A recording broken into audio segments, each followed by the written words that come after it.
El flujo de efectivo es un estado financiero que muestra la cantidad neta de efectivo que ha ingresado y salido de una empresa en un periodo determinado. Y esta información es útil para la adecuada toma de decisiones tanto de inversión como de financiamiento a largo plazo. Si el flujo de efectivo es positivo y constante, es posible invertir en proyectos de crecimiento o distribuir dividendos entre los accionistas. Por el contrario, si el flujo de efectivo es inestable, será necesario reconsiderar las estrategias de inversión y de financiamiento. La forma como luce la estructura para construir un flujo de efectivo, así como las consideraciones más importantes para lograrlo, son los temas centrales de este video.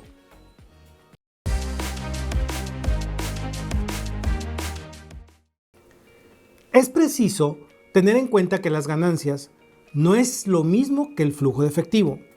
Los conceptos, aunque similares, viven en esferas diferentes. Por ejemplo, si una empresa recibe 100,000 en ingresos por ventas durante un mes y gasta 90,000 en operativos, sus ganancias para ese mes serían de 10,000. Las ganancias incluyen los ingresos y gastos que no necesariamente implican un movimiento de efectivo cuando estos son contabilizados, como las depreciaciones, amortizaciones y algunos ajustes contables por valores de mercado de los activos y pasivos de la empresa. Elementos que efectivamente afectan la ganancia, pero no necesariamente impactan en el flujo.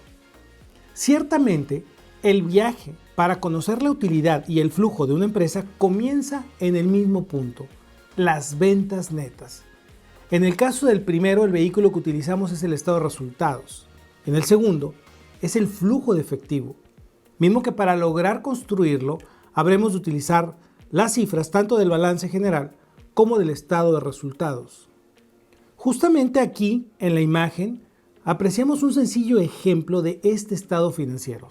Informe que inicia con las ventas y que termina con el dato de la utilidad neta. Es aquí donde nos preguntamos si la utilidad en algún momento pudiera ser igual al flujo. Y la respuesta a esto es que es una situación casi imposible, por decirlo menos, ya que como hemos mencionado, el viaje para calcular el flujo de la empresa involucra contemplar también cifras del balance general, específicamente las variaciones de un año contra otro que pudieran haber sucedido en algunas cuentas del balance y que por supuesto inciden en el resumen que nos lleva al resultado final del efectivo disponible. Vamos, a nivel conceptual, nos estamos refiriendo a las variaciones, en primer término, de las cuentas operativas, también de los activos y pasivos circulantes no operativos. Adicionalmente, las variaciones de capital y las correspondientes al activo fijo. Después, las que pudieran existir en las deudas de corto y largo plazo. Y finalmente, a las variaciones que pudieran presentarse en cuentas de compañías subsidiarias. En la siguiente imagen podemos apreciar con claridad que la cifra de lo vendido respecto de la cifra efectivamente recibido por lo vendido pudiera tener una diferencia específicamente relacionada con la variación de la cuenta de clientes que el balance pudiera reflejar de un año contra otro. En este sentido, si el saldo de la cuenta aumentó, entonces esa diferencia restaría las ventas. Si esa diferencia, en cambio, disminuyó de un año contra otro, entonces sumaría a las ventas. Veámoslo de una forma más gráfica. Aquí tenemos un ejercicio compuesto por 4 semanas, es decir, un mes completo. Imaginemos que una empresa vende 100 unidades monetarias por semana. Para lograrlo, afronta costos equivalentes a 90 unidades monetarias, de tal forma que la utilidad resultante sería 10 unidades monetarias para cada semana. Hasta este punto tenemos claro que en la semana 1 hemos obtenido una ganancia de 10 unidades monetarias, dinero que potencialmente podríamos inferir que terminaría siendo parte del flujo generado. Pero es importante comprender que el ingreso a la tesorería de la empresa como flujo se produciría en un momento diferente, basado en la política comercial que la empresa sostenga para con sus clientes, de tal forma que 7 días de financiamiento, solo por poner un ejemplo, harían que esas 10 unidades monetarias de la semana 1 ganadas en la semana 1, efectivamente se estarían recibiendo 7 días después, es decir, durante la semana 2. Y esto mismo sucede con las 10 unidades monetarias de las siguientes semanas. Las de la semana 2 siendo ingresadas efectivamente como flujo en la 3 y las de la semana 3 ingresadas en la 4. Naturalmente, que al flujo recibido efectivamente en la semana 1 tendrá su origen en lo vendido en la última semana del mes inmediato anterior. De la misma forma que el ingreso efectivamente derivado de las utilidades registradas en la semana 4 se estaría manifestando en la primera semana del mes inmediato siguiente. Ahora, saquemos nuestras conclusiones. Esta es la zona donde apreciamos la utilidad efectivamente generada para cada una de las semanas del mes que hemos usado en el ejemplo. Y esta es el área del gráfico que nos muestra el flujo efectivamente ingresado para el mismo periodo. Es decir, la misma cantidad, no difiere la una de la otra. Y esto sucede porque en los periodos analizados la política de los 7 días se mantiene sin cambio. Por lo tanto, no existe ninguna variación en la cuenta de clientes que pueda ocasionar que el resultado del flujo efectivamente recibido sea diferente a la ganancia generada para cada semana. Aclarado lo anterior, concluimos que la construcción de este estado financiero denominado flujo de efectivo consiste en fusionar tanto el estado de resultados con las distintas variaciones derivadas del balance general que previamente hayamos calculado, con el objeto de presentar una estructura integral que nos clarifique, primariamente, el flujo de efectivo derivado de la operación de la empresa.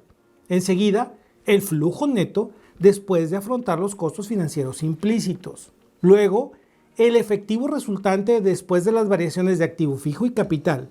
Y finalmente, el flujo remanente después del uso del financiamiento potencialmente recibido por la empresa. Vamos a la imagen para ir viendo la estructura de este informe. Primero, tal como en el estado de resultado, los ingresos y los costos de venta, incluyendo las variaciones correspondientes de la operación de la empresa, como lo son las derivadas de las cuentas de clientes, inventarios y proveedores. Esto nos lleva a un resultado primario, la generación bruta de efectivo. Lo tenemos claro, ¿no? Justo lo que recién estábamos viendo.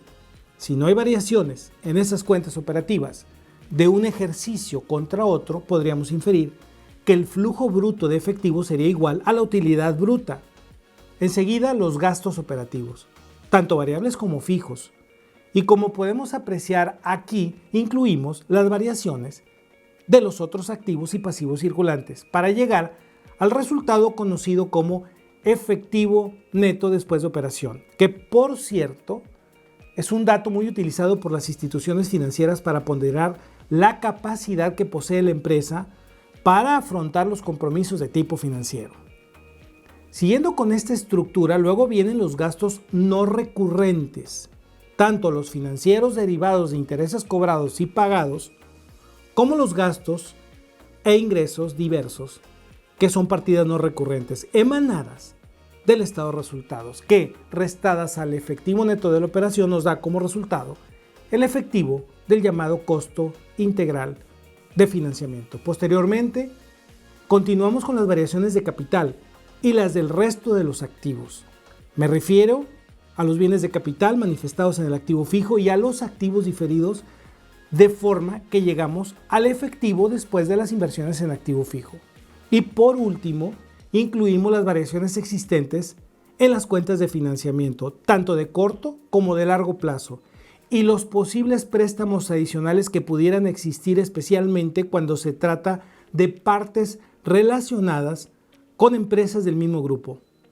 La suma de estos conceptos le llamamos el total de financiamiento externo, y estas partidas restadas al subtotal anterior nos lleva finalmente al efectivo neto resultante al final del ejercicio, que, sumado al saldo inicial de la caja, nos lleva a conocer el saldo final que, como todos sabemos, se termina convirtiendo en el saldo inicial para el flujo de efectivo del siguiente periodo.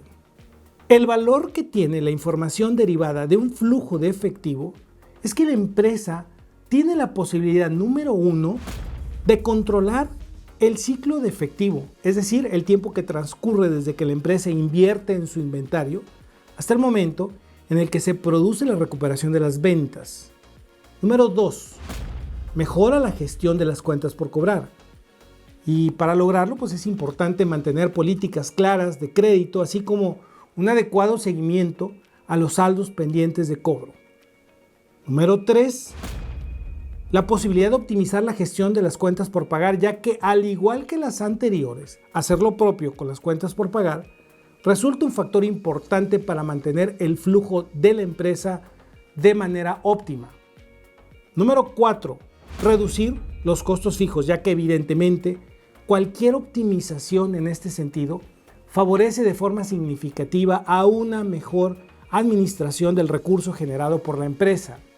Y número 5, la posibilidad de obtener financiamiento, que en ocasiones puede ser requerido como fondos adicionales para mejorar el flujo de efectivo, sobre todo asegurando tener acceso a un esquema que se adapte de buena forma a las capacidades de generación de recursos de la empresa, retratada de manera detallada en este estado financiero.